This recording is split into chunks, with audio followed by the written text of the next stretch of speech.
Bismillahirrahmanirrahim. Alhamdulillah Rabbil Alamin. Wassalatu wassalamu ala ashrafil anbiya wal mursalin wa ala alihi wa sahbihi ajma'in.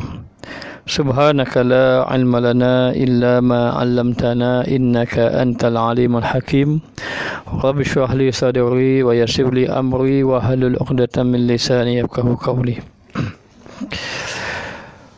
Allahumma salli ala sayyidina Muhammadin al-fatihi lima ughliqa wal khatimi lima sabaqa nasiril haq bil haq wal hadi ila siratikal mustaqim wa ala alihi haqqa qadrihi wa miqdarihil azim. Allahumma salli wa sallim ala sayyidina Muhammad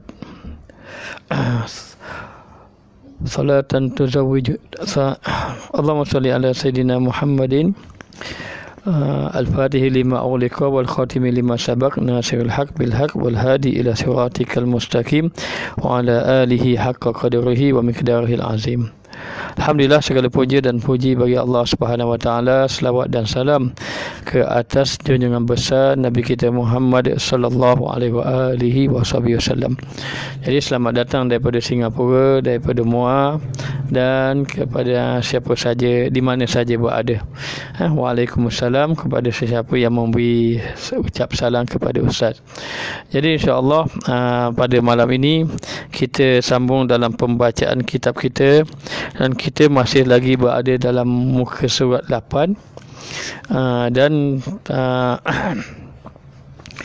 pada malam ini kita akan membicara mengenai satu kalam hikmah yang telah didatangkan oleh Syekh Ibnu Athaillah As-Sakandari di dalam kitab Hikam, dalam matan hikamnya.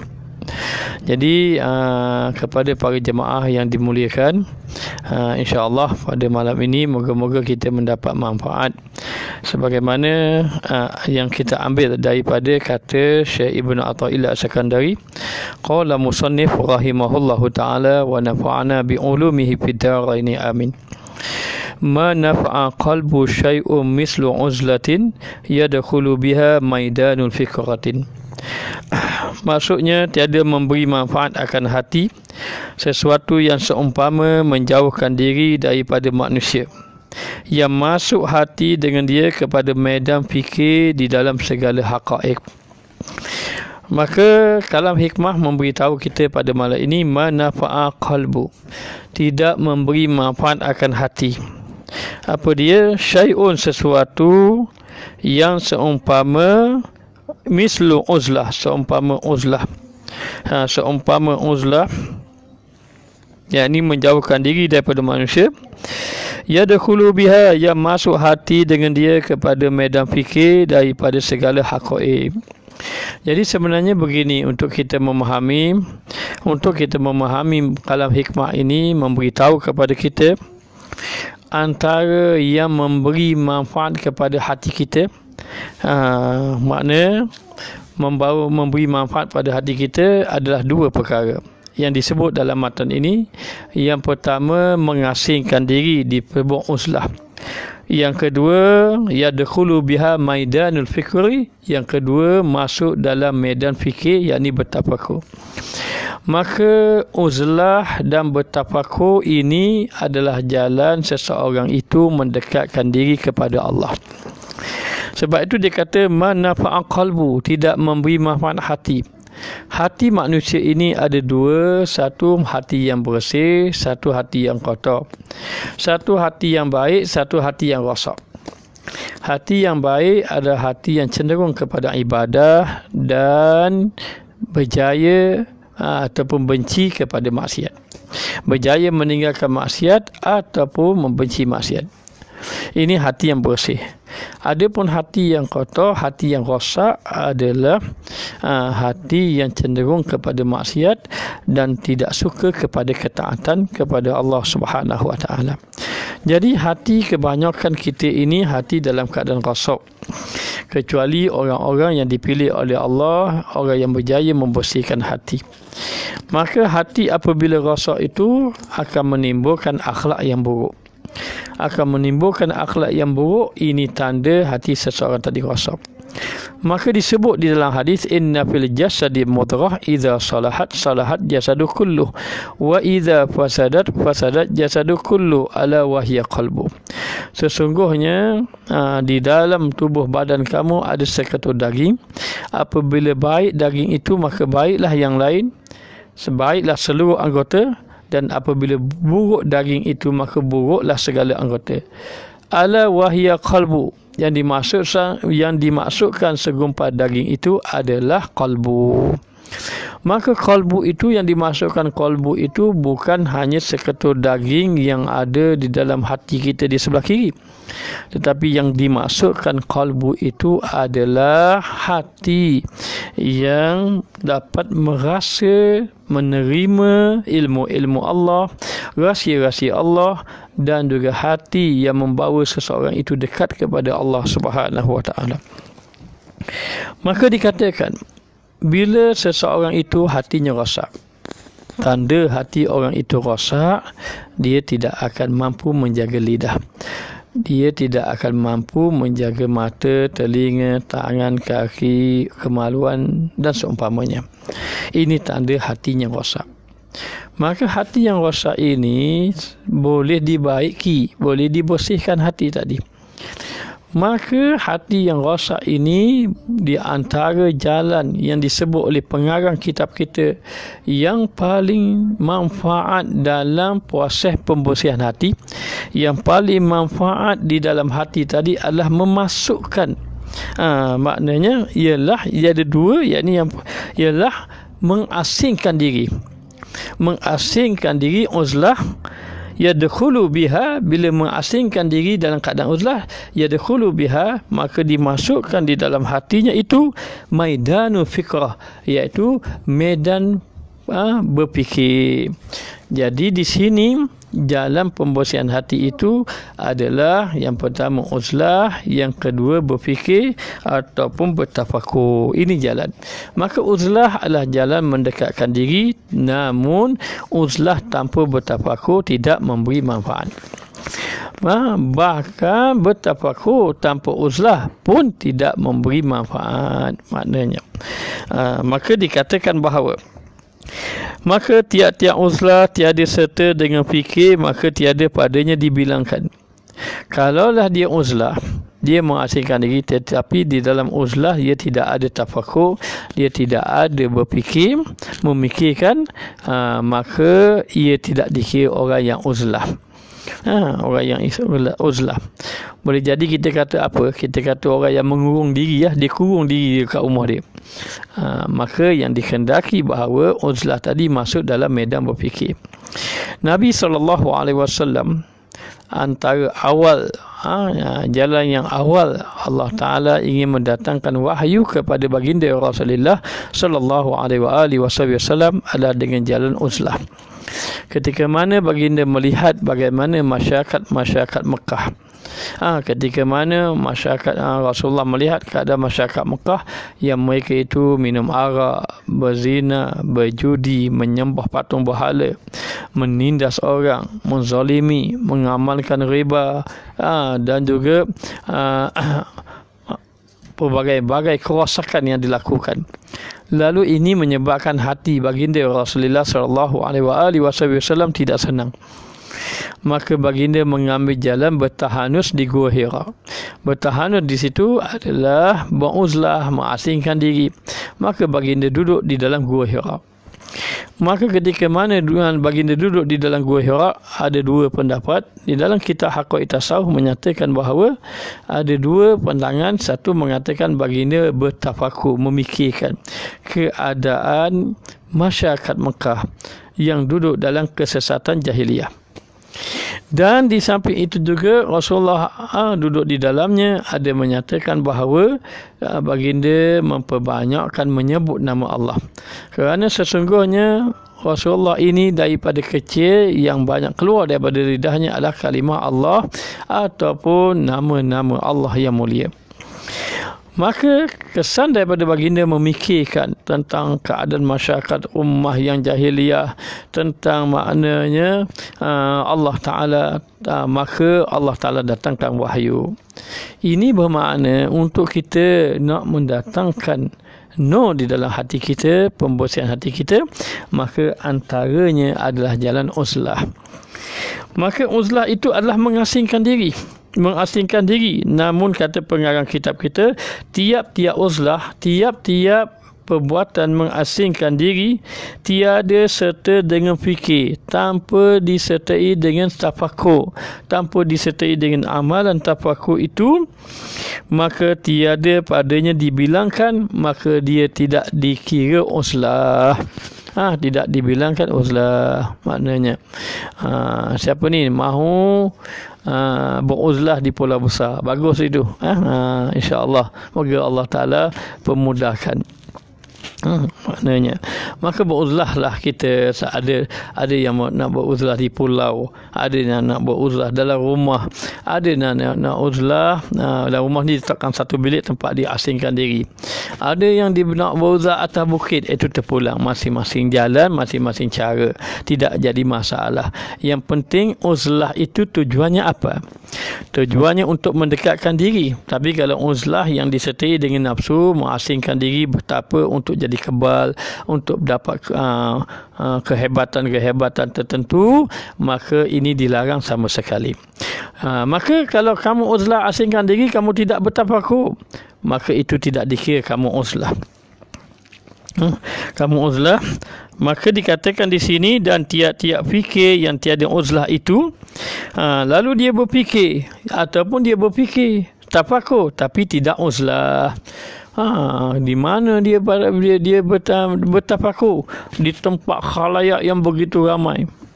Macam mana contoh? Contohnya tengah tengok bola di stadium. Contoh, tengah orang ramai menjerit-jerit macam dah seumpama dia duduk seorang uzlah ketika itu, dia bertafakur ketika itu. Jadi tafakur di tempat yang tidak sesuai. Sebab tafakur ini memberi kesan dengan jalan uzlah. Uzlah maknanya memberi kesan dengan jalan tafakur. Tafakur dan uzlah tidak dipisahkan. Maka kalau orang itu bertafakur tetapi tidak uzlah, maknanya tiap-tiap fikir, tiap-tiap tafakur, tiap-tiap fikir yang dengan tiada uzlah, maka tiada sempurna kejadiannya, maka tidak sempurna tafakur dia. Kalau dikatakan mana baik orang itu uzlah tidak bertafakur, orang ataupun bertafakur tanpa uzlah. Kalau dibanding dua, maknanya bertafakur tanpa uzlah itu lebih baik daripada uzlah dalam keadaan tidak bertafakur. Kalau uzlah tidak bertafakur, buat kenapa? Main tepung lah maknanya. Ada macam mana nak bersih hati. Maka dalam keadaan macam itu tidak sempurna kejadian. Maka yang memberi manfaat itu berhimpun keduanya. Memberi manfaat pada apa? Memberi manfaat pada hati. Hati kita ini banyak rosaknya. Di mana rosaknya kita? Hati ini tidak ingat kepada Allah. Hati tidak ingat pada Allah. Hati yang cenderung kepada maksiat. Hati yang memikirkan tentang kelalaian ataupun memikirkan tentang kenikmatan duniawi. Maka ini semua membawa kepada kerosakan hati. Banyak benda-benda yang kita buat tanpa kita sedar, sebenarnya ia membawa kepada kerosakan hati. Maka bila hati itu sudah rosak, hati boleh dibersihkan. Hati seseorang itu boleh menjadi baik. Dengan cara macam mana? Maka dengan cara maknanya beruzlah.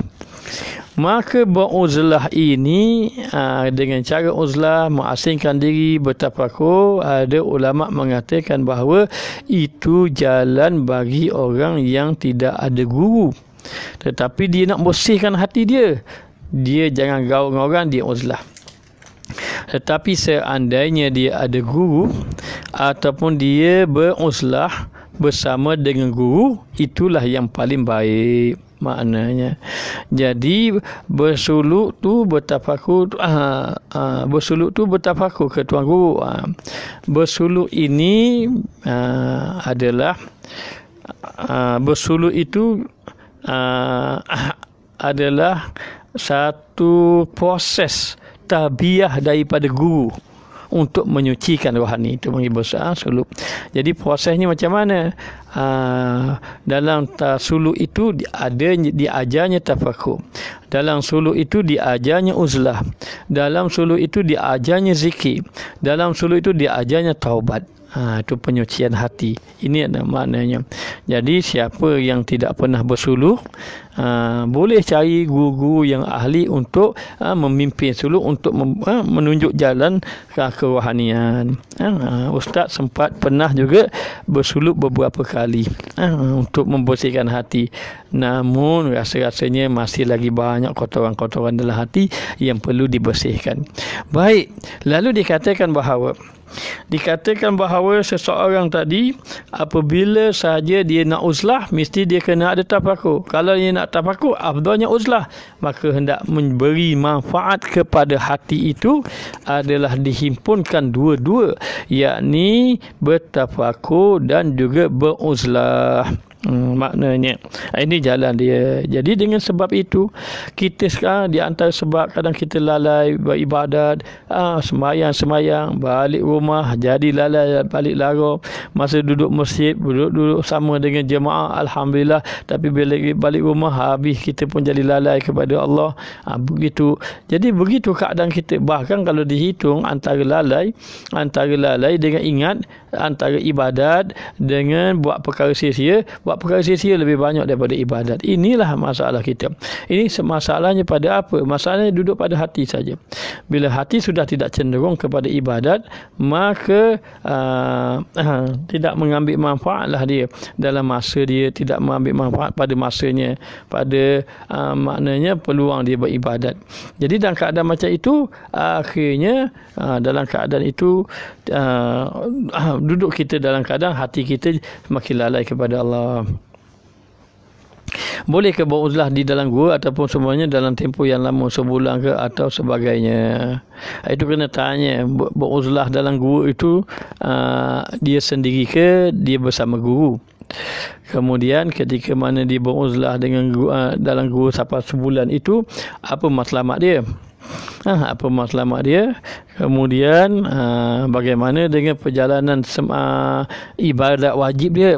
Kalau ada yang memimpin dia, ada orang yang menjaga makan, memimpin dia dalam beruzlah dia, dan juga dengan tujuan dia uzlah lama untuk betul-betul nak menyucikan hati, itu tidak ada masalah. Tetapi dibimbangi uzlah itu lebih merujuk kepada pertapaan, betapa yang boleh membawa kepada mencari sesuatu selain pada Allah. Yang ini yang bahayanya. Maknanya orang perempuan boleh juga ke bersuluh, bukan bersuluk, bersuluk. Bersuluk boleh ke tidak boleh? Boleh, tidak ada masalah, dengan syarat ketika mana melakukan proses suluk tadi telah menjaga syariat-syariatnya, seperti tidak ada percampuran laki dan perempuan yang boleh membawa timbul fitnah.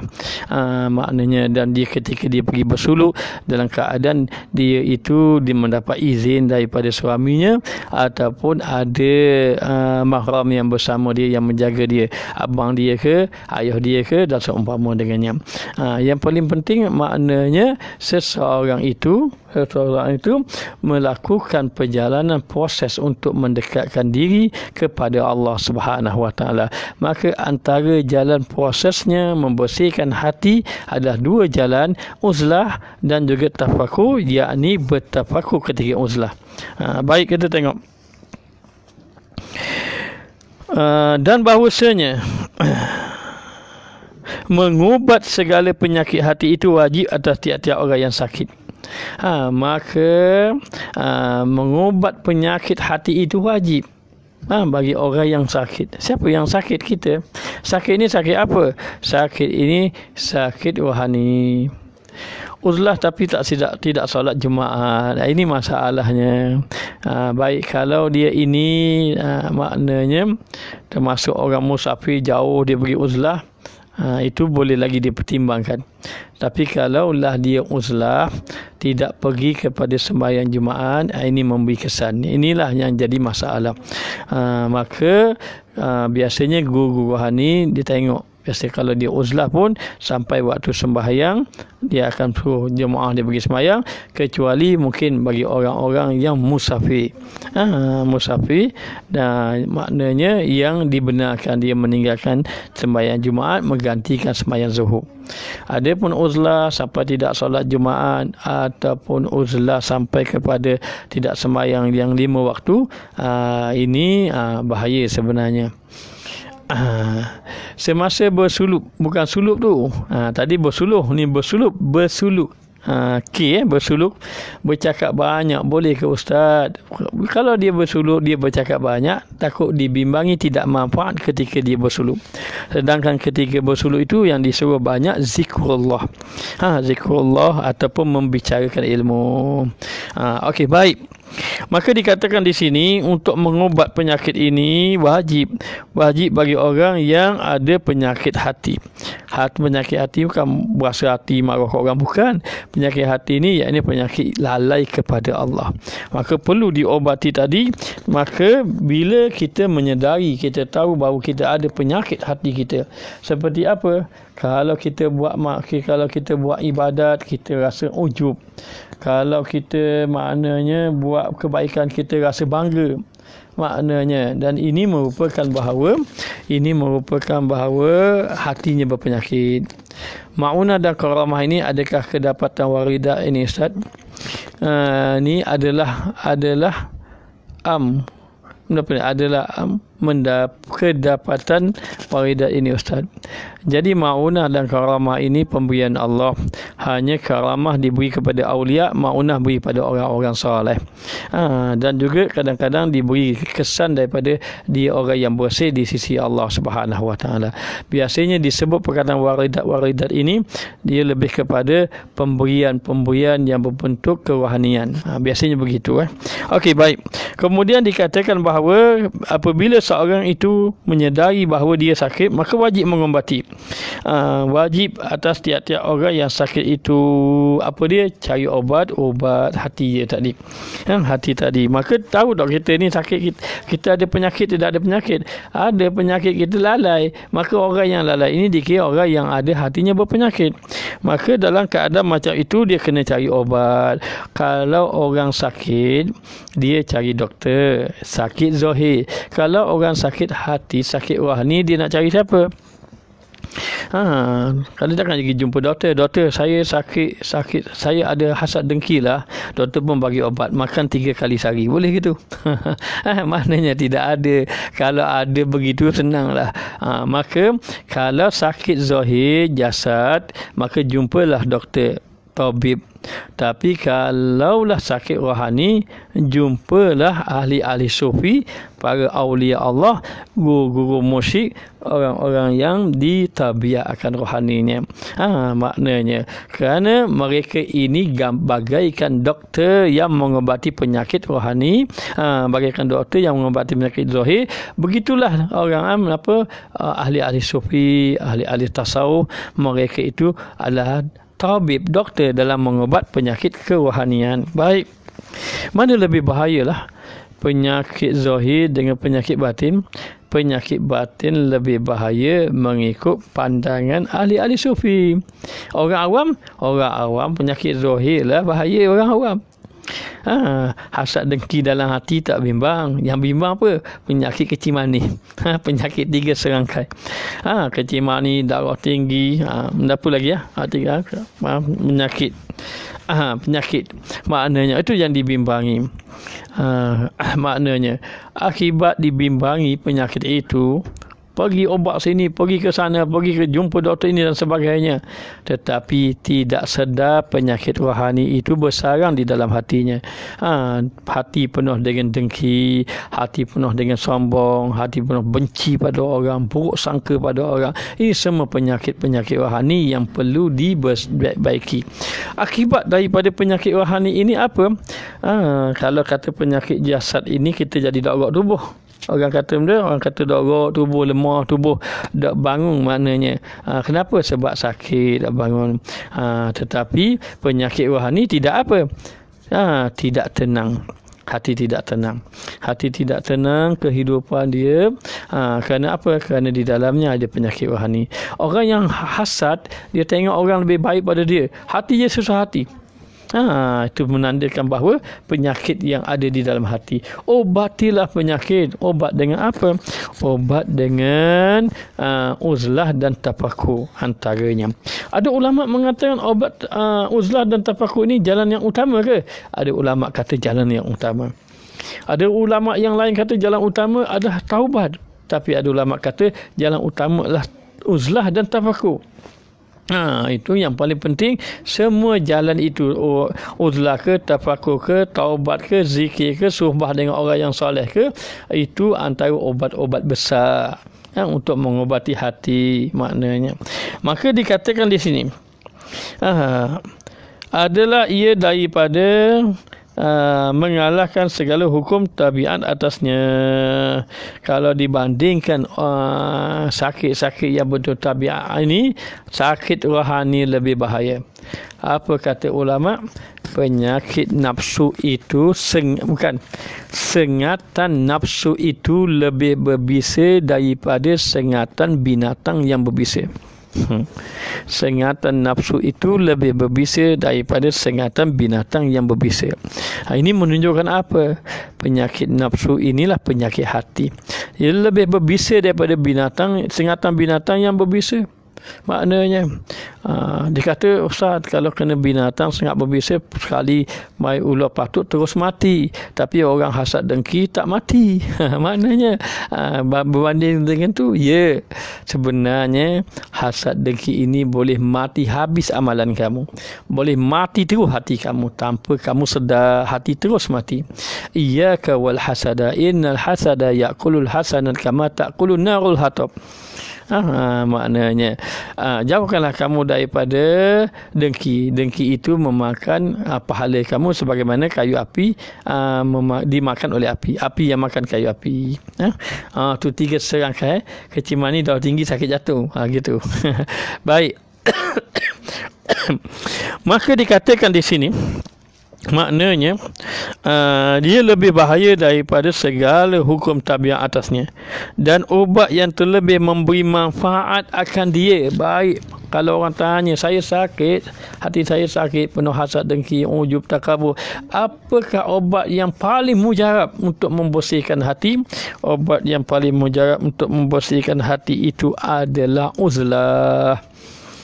Adalah uzlah. Maka ada ulama mengatakan dalam kitab Aiqazul Hidmam, cuba rujuk sana, dikata uzlah ni kalau kita tak jumpa guru ni, tak ada guru yang betul bimbing arwah ni, kita uzlah dulu. Maknanya kita uzlah dulu. Kita uzlah itu ini bagi orang yang tidak ada guru. Afdal dia beruzlah. Tapi jangan uzlah saja-saja, uzlah bertafakur. Tafakur nanti kita akan beritahu apa yang kita nak tafakur tu, nanti akan kita beritahu. Lalu dikatakan di sini, dikatakan bahawa obat yang terlebih memberi manfaat akan dia, ini akan hati tadi, iaitu uzlah. Uzlah daripada manusia berserta dengan fikir, yakni mengasingkan diri dan dalam keadaan dia itu bertafakur. Kenapa kita perlu beruzlah, mengasingkan diri daripada orang ramai? Kerana Nabi SAW bersabda, masalul jalisi su'i kamasali kiri illam yuharika bi syararihi alaka bika min rihihi. Apa dia maksud dia? Perumpamaan masalul jalisul su'i, perumpamaan teman yang jahat itu kama salil kiri, iaitu bagaikan tukang besi yang membakar besi. Berkawan dengan tukang besi. Maka kamu duduk dengan orang yang jahat itu, maka seperti kamu duduk berkawan dengan orang yang buat besi, tukang besi. Di sana kalau ada tukang besi jangan marah, ini hadis Nabi. Maknanya tukang besi, lalu dikatakan tukang besi illam yuharika, kalaulah dia tidak membakar kamu. Maknanya kalaulah dia tidak membakar kamu, tapi sekurang-kurangnya apa? Sekurang-kurangnya melekat ala qabika min rihi, melekat bagi kamu bau dia, bau yang tidak enak, kesan daripada besi yang dibakar tadi. Jadi kalau begitu nak kawan dengan siapa? Kawan dengan orang jual minyak wangi. Kawan dengan orang jual minyak wangi, kerana sesungguhnya kalaulah kita tak dapat sebotol minyak wangi, tapi kita dapat cium buat bau wangi, ada juga manfaat. Maka ingat siapa kawan yang jahat ini. Kawan yang jahat ini, orang yang jahat itu adalah orang yang melanggar hukum Allah, seperti mereka tidak sembahyang. Mana-mana orang yang tidak sembahyang itu dikira orang yang jahat. Bukan ustaz kata ni, ini syariat kata begitu. Maka orang yang suka minum arak itu adalah orang jahat. Orang yang maknanya judi, zina, mengambil riba, ini jaga juga. Mengambil riba ini jahat. Tapi orang yang jahat itu kalau dia bertaubat, dia boleh jadi baik. Jadi baik. Allah yang asingkan saya dan saya rasa nak menangis tak dapat bantu kawan perempuan. Apa maksudnya ni? Jadi begini, kalaulah kita ini ada sebab-sebab tertentu, ketika mana orang memulau kita, ketika mana kita sudah remuk hati kita dengan manusia, dengan makhluk, maka sedarlah ketika itu Allah ingin kamu berdampingan dengannya. Dan uzlah dalam bilik di rumah, maknanya dalam bilik duduk bersendirian boleh ke Ustaz? Boleh. Uzlah ni maknanya apa? Maknanya tidak bergaul dengan orang ramai. Duduk dekat dalam bilik, orang-orang dulu, orang soleh dahulu, dia ada satu bilik, bilik tu dia uzlah, baca Quran, zikir dan seumpamanya. Maka dikatakan bahawa maknanya seseorang tadi kena asingkan diri daripada orang ramai. Asingkan diri daripada orang ramai, dalam waktu yang sama hendaklah disertakan dengan berfikir, yakni bertafakur. Maka dengan uzlah itu, maka sejahteralah ia daripada segala makhluk. Maka sesungguhnya apabila dia ini uzlah, mengasingkan diri daripada orang ramai, maka dia akan selamat daripada makhluk, daripada orang ramai. Kerana apa? Kerana kebanyakan, bukan semua, kebanyakan orang ramai membawa kepada rosaknya hati. Membawa kepada rosaknya hati. Nak cari orang baik dengan orang yang tidak baik, kerana nak cari orang baik ni payah, yang betul-betul baik. Jadi nak beritahu, bergaul dengan orang ramai kebiasaan, bukan mesti ni, jangan salah faham. Kebiasaannya itu adalah membawa kepada kerosakan hati. Okey, cuba antum semua, para jemaah sekalian, cuba fikir apa yang Ustaz kata ini. Kita ada ramai kawan tak? Kita ada ramai kawan, alhamdulillah. Kita ada bertemu dengan sahabat-sahabat kita. Kita bertemu sahabat kita di kedai kopi. Mana berjalan, kita pergi, lepas tu kita pergi rumah dia, dia pergi rumah kita. Kita berjalan ke, maknanya kita sama-sama maknanya bekerja, kawan teman kerja. Maknanya. Tetapi nak tanya tanya banyak-banyak teman yang kita berkawan, ramai mana yang bercakap tentang akhirat? Maknanya ramai mana yang bercakap tentang akhirat? Ramai mana yang bercakap membawa kepada kita ingat kepada Allah? Biasanya, kebiasaannya bercakap kepada perkara yang tidak mengingatkan Allah. Cakap bab perniagaan dan seumpamanya. Maknanya okey, baik. Bagaimana kita mahu bersuluk ni? dia nak bagi tahu bersuluk ini sebaiknya dengan guru. Tapi kalau kita nak bersuluk, kita kena siapkan diri kita. Duduk di satu tempat dan duduk malam-malam kita bertafakur. Tafakur nanti kita beritahu apa yang perlu ditafakurkan itu. Maknanya, adakah setiap orang wajib melalui suluk? Ini tengok, kalau suluk ini keutamaan pada orang yang tidak ada guru. Di dalam kitab Aiqazul Himan boleh rujuk di sana.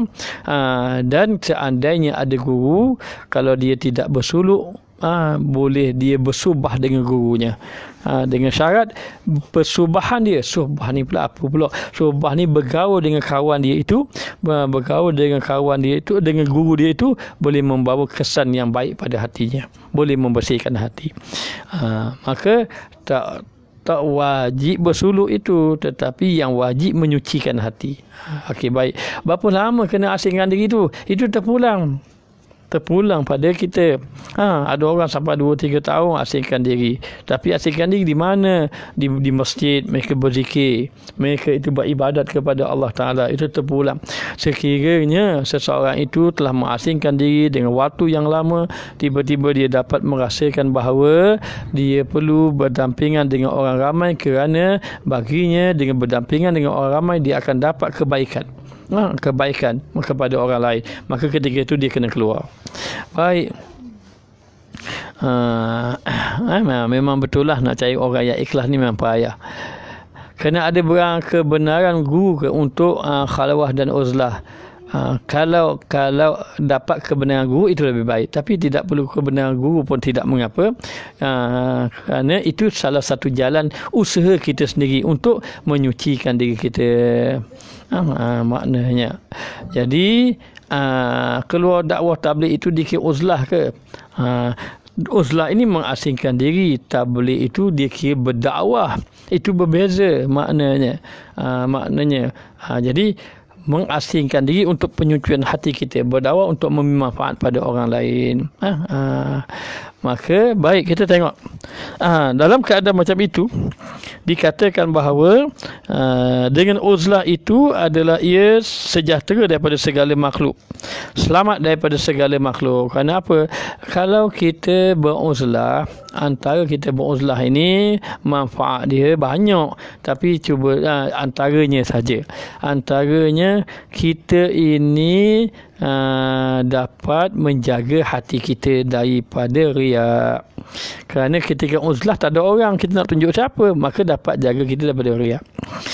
Dan kedua, ketika mana kita beruzlah ini, maknanya ketika mana kita beruzlah, kita juga dikira selamat daripada berkawan dengan orang-orang yang buruk akhlak.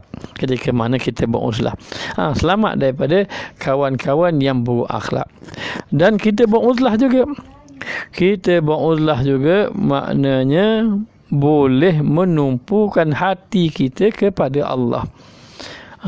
Sebab itu dia suruh asing. Kalau kita duduk orang ramai, payah maknanya nak tumpu kita pada Allah Ta'ala. Maknanya perlu ke orang awam macam kita ambil zikir tarekat untuk memberikan hati, membersihkan hati. Perlu untuk kita nak bersihkan, ambil zikir tarekat. Tidak ada masalah. Perlu, tetapi maknanya yang paling penting adalah perjalanan sebelum pada tarekah pergi kepada ilmu. Pergi kepada ilmu, kemudian bila kita nak beramal, ketika itu kita ambillah tarekah, tapi pastikan kita mengambil tarekah itu daripada guru yang benar-benar ahli. Maknanya uzlah tu benda, ustaz, la ilaha illallah. Uzlah itu mengasingkan diri, mengasingkan diri daripada orang ramai dalam keadaan tafakur. Tafakur itu apa? Tafakur itu berfikir tentang apa? Nanti sekejap lagi kita akan bicara berfikir tentang apa. Baik. Maka maknanya selamat daripada segala makhluk, dan dengan fikir itu, dengan cara fikir itu, maka zahirlah, dengan cara fikir zahirlah baginya haqaiq. Dengan dia banyak berfikir, nanti Allah Ta'ala akan buka hakikat-hakikat, jalan-jalan kebenaran. ataupun Allah Ta'ala akan tunjuk. Tadi dengan kesan daripada seorang tadi beruzlah dan bertafakur, maka akan zahirlah hakikat-hakikat ataupun jalan-jalan kebenaran. Maknanya insya-Allah. Baik, kadang-kadang kita hari ini maknanya nak ingat ke mati payah, betul tak? Kalau orang tak dikenal dalam Facebook, lepas tu duduk share iklan tak ada tok awat, dosa dia boleh kita tak ustaz kalau kita tak tegur. Itu yang masalahnya.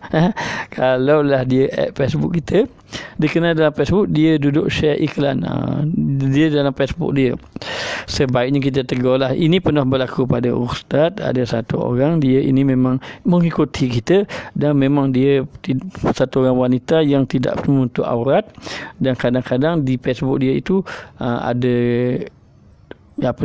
dengan pakaian yang seksi dan seumpamanya. Ustaz tulis nasihat, mesej ke dia secara personal.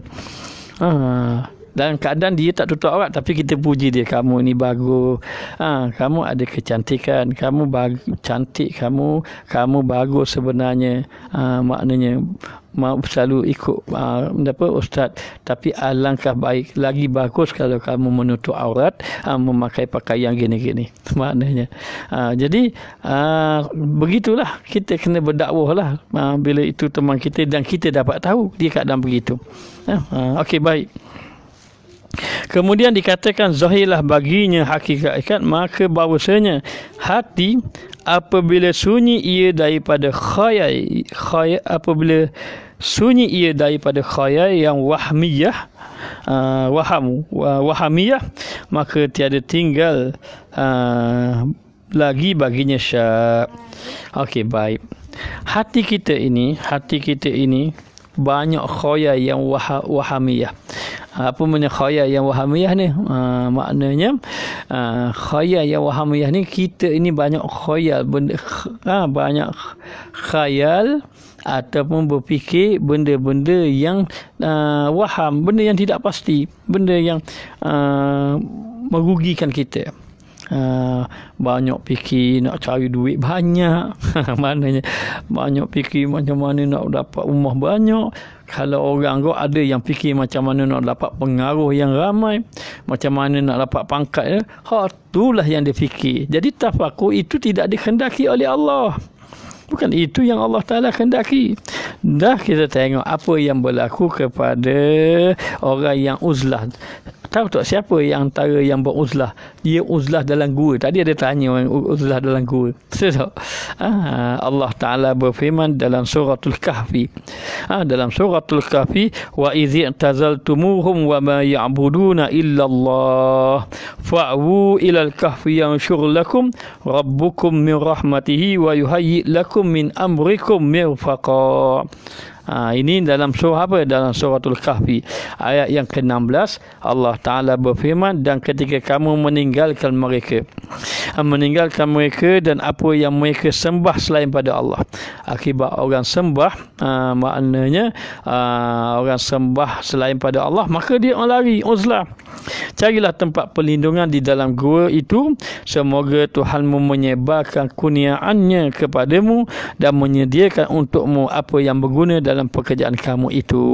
Jadi kisah ayat Ashabul Kahfi ini, mereka itu mengasingkan diri. Kenapa? Kerana keliling mereka menyembah selain pada Allah. Hari ini kita boleh mengasingkan diri apabila keliling kita ini penuh dengan maksiat.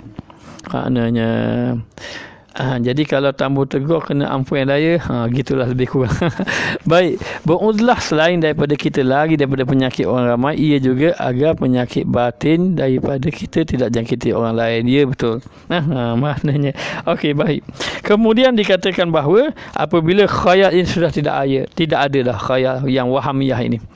Benda-benda yang meragukan, benda-benda yang maknanya yang benda-benda yang tidak pasti. Kita dok khayal kita nak harta banyak, dok pasti dapat ke tak dapat.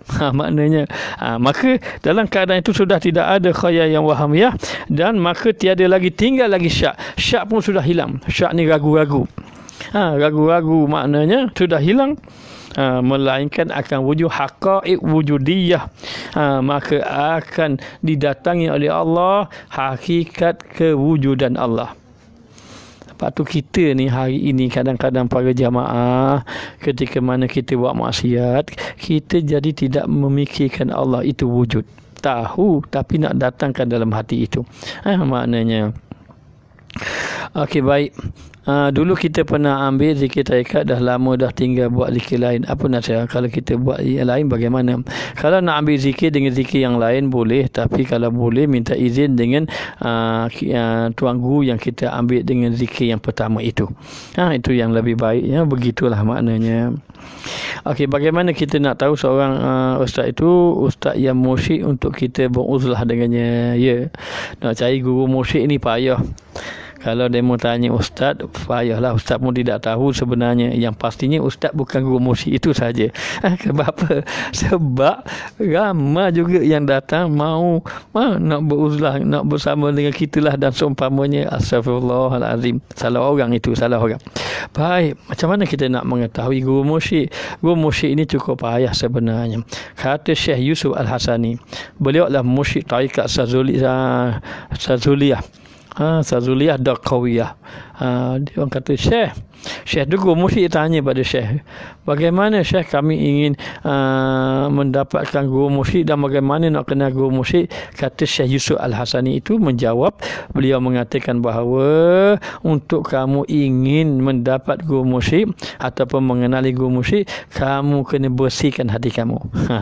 Kata dia, bersihkan hati kamu, banyak bertaubat, banyak berzikir, banyak bertafakur, banyak muhasabah diri, dan banyak berdoa, nanti Allah tunjukkan kepada kamu.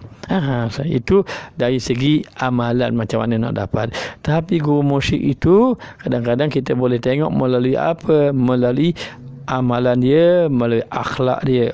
Amalan dia, akhlak dia, melalui ilmu dia. Ilmu, amal, akhlak dia. Tiga itu antara jalannya, dan kita boleh tengok kesan dia kepada anak-anak murid yang dia tarbiyah.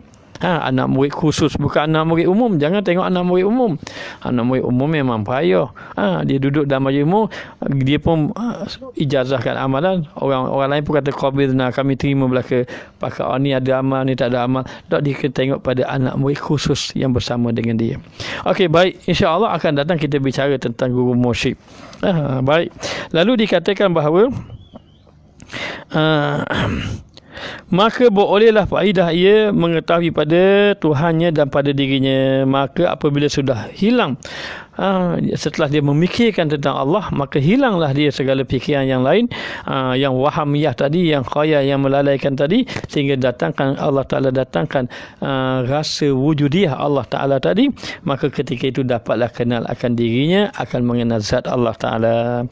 Dan adalah manusia dalam uzlah itu ada tiga. Ada tiga orang yang beruzlah itu. Yang pertama mu'tazilun, orang yang beruzlah dengan hati. Kenapa kalau tengok ustaz rasa nak mungkin ustaz wali? Astagfirullahalazim, ustaz bukan wali. Wali tok molo, bukan ustaz, bukan orang alim, bukan orang soleh.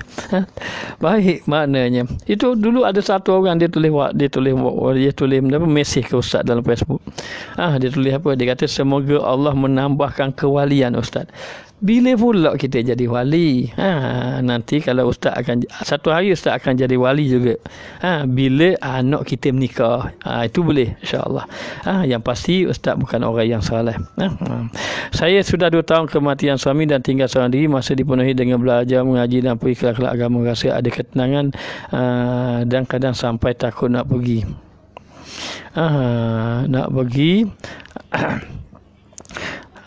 Panjang nanti ya. Okey, baik.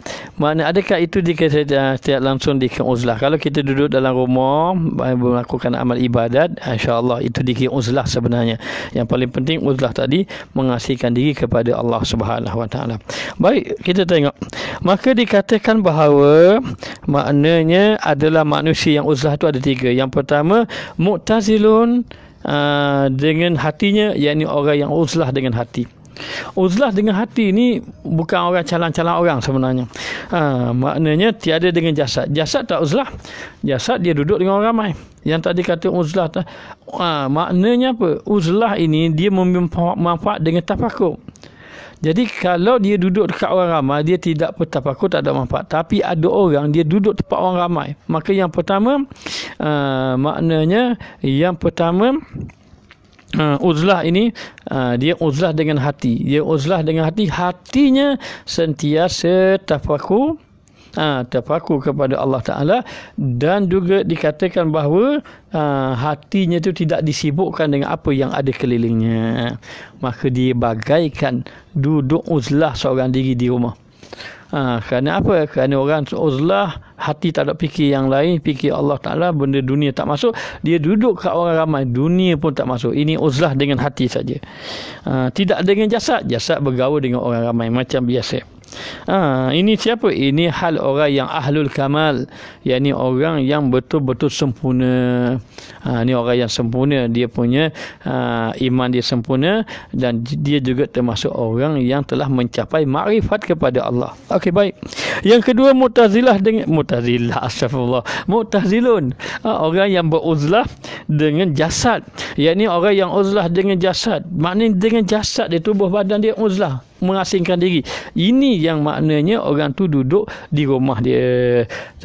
Maknanya dengan jasad dia uzlah, tapi tiada dengan hati. Duduk seorang diri dah, uzlah, duduk rumah dah, PKP duduk rumah, tetapi tidak hati, tidak bertafakur.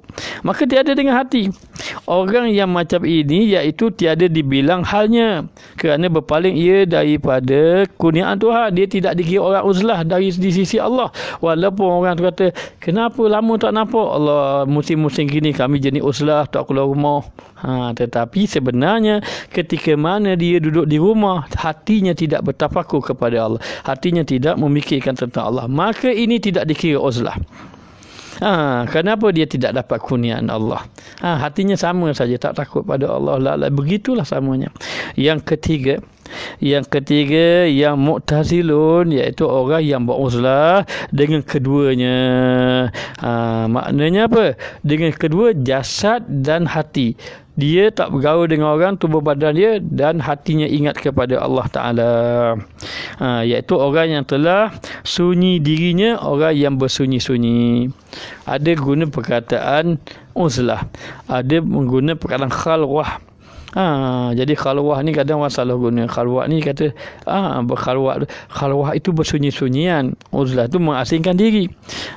Jadi dikatakan bahawa orang itu telah bersunyi-sunyi diri dia. Dia duduk seperti duduk di rumah, dalam satu bilik, ataupun dia duduk di satu tempat yang tertentu, sama ada di dalam hutan, di dalam maknanya dia di mana-mana saja dia duduk, di atas bukit ke hatta dalam gua pun, tetapi hatinya hidup kepada Allah. Nak kata dalam gua itu, Rasulullah pun duduk dalam gua sebenarnya, untuk mencari Allah Subhanahu Wa Taala. Yang paling penting, niat itu mesti benar untuk mendekatkan diri kepada Allah. Maka adalah bagi fikir itu di atas 3 martabat. Ini nak masuk, dia tadi kita tanya, apa nak fikir apa? Nak fikir bab kereta ke, bab duit ke? Bukan. Baik. Maka 3 martabat. Yang pertama dia panggil orang yang mubtadi. Orang yang mubtadi adalah orang yang mubtadi. Kita tulis dulu lah. Okay, kita baca dulu. Yang pertama orang mubtadi. Mubtadi orang permulaan. Kebanyakan kita ni kalau start nak uzlah ni permulaan lah. Yang kedua orang yang mutawasid, orang yang pertengahan, dah biasa dah beruzlah maknanya. Yang ketiga orang yang muntahi,